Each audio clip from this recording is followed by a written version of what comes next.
Gordon was resting in the siding.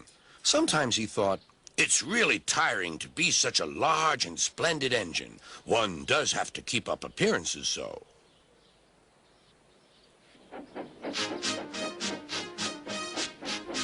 Beep, beep, beep, beep. Hello, lazy bones, whistled Henry. What cheek, spluttered Gordon. That Henry is too big for his wheels. Fancy speaking to me like that. Me, who has never had an accident. Aren't jammed whistles and burnt safety valves accidents? Asked Percy innocently.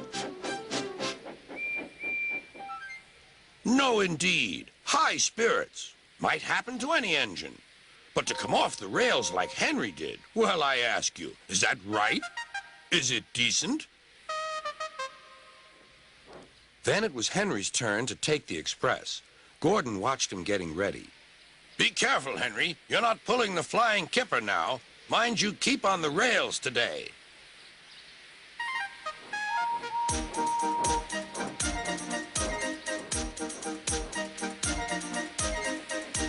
Henry went off in a huff, and Gordon yawned and went to sleep.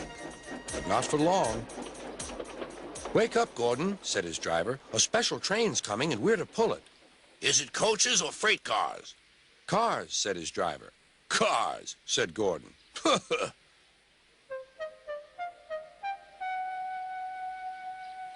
Gordon's fire was slow to start, so Edward had to push Gordon to the turntable to get him facing the right way. I won't go! I won't go! Grumbled Gordon. Don't be silly! Don't be silly! Puffed Edward. At last, Gordon was on the turntable. The movement had shaken his fire. It was now burning nicely and making steam. Gordon was cross and didn't care what he did. He waited till the table was halfway round. I'll show them, he hissed.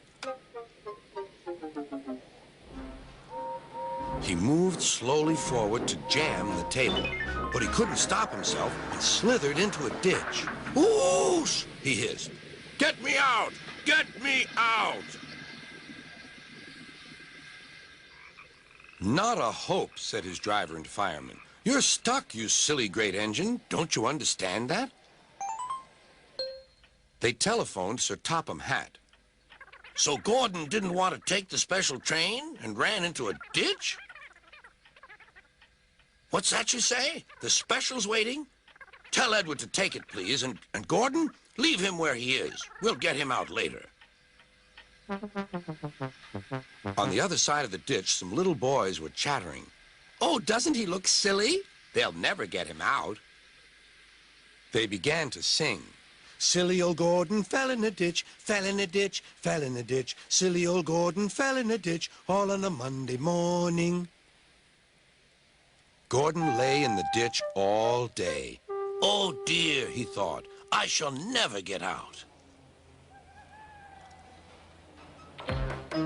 But that evening they lifted Gordon and made a road of sleepers under his wheels to keep him from the mud. Strong ropes were fastened to his back end, and James and Henry, pulling hard, managed to bring him to safety.